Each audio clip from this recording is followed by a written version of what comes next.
आदमी का मुंह जबरदस्ती पूरा खोल दिया गया। उसके मुंह में जबरदस्ती एक माउथ पीस ठूंस दिया गया। फिर सामने वाले ने एक रबर की नली निकाली और सीधा उसके मुंह में घुसेड़ दी। आदमी पूरी ताकत से छटपटाया, लेकिन वो पूरी तरह से बंधा हुआ था। सामने वाले ने नली को जोर से ठेला। नली ने उसकी सांस की नली को ब्लॉक कर दिया। एक और जोर के धक्के के साथ नली उसके पेट तक पहुंच गई। फिर सामने वाले ने पास में लगे एक स्विच को ऑन कर दिया। ढेर सारी इलियां उस नली के जरिए उसके मुंह में घुसने लगी। आदमी डर से आंखें फाड़कर सब देखता रहा, लेकिन कुछ कर नहीं सका। इलियां उसके शरीर में घुसती चली गईं। कुछ ही देर में उसका पेट इलियों का स्वर्ग बन गया। फिर उन लोगों ने पूरे 6 घंटे का इंतजार किया ताकि इलियां पेट के एसिड में अच्छे से मिक्स हो जाएं। इसके बाद एक कंटेनर से पीले रंग की कुछ बूंदें इकट्ठा की गईं। जब आदमी की आंख खुली तो उसने खुद को एक रिकवरी सेंटर के बिस्तर पर पाया। उसका बायां पैर प्लास्टर में था। जो कुछ भी हुआ था वो सपना लग रहा था, लेकिन उसका पेट अजीब सा लग रहा था। अभी वो उलझन में ही था कि सेंटर का डायरेक्टर अंदर आया और बताया कि कल एक कार एक्सीडेंट के बाद वो सड़क पर बेहोश मिला था। सेंटर के स्टाफ ने उसे बचाया। पैर के अलावा कोई और बड़ी चोट नहीं थी। डायरेक्टर ने उसे पानी ज्यादा पीने की सलाह दी ताकि पैर जल्दी ठीक हो सके। डायरेक्टर के जाते ही आदमी ने पास रखी पानी की ग्लास उठाई और एक ही सांस में पूरा पी गया। लेकिन तभी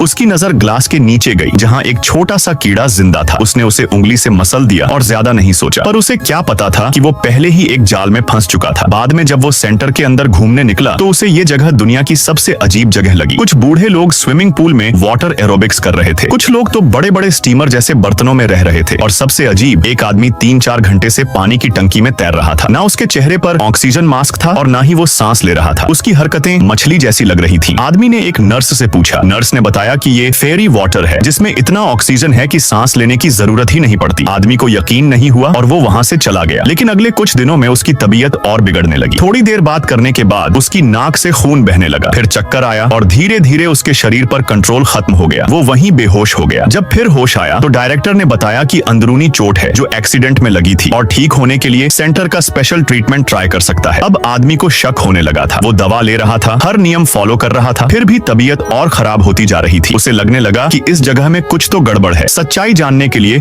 उसने दिखावे में सब कुछ मान लिया, पर अंदर ही अंदर चौकस हो गया। लेकिन उसे क्या पता था, इस बार ये सब उसकी जान पर बन आने वाला था।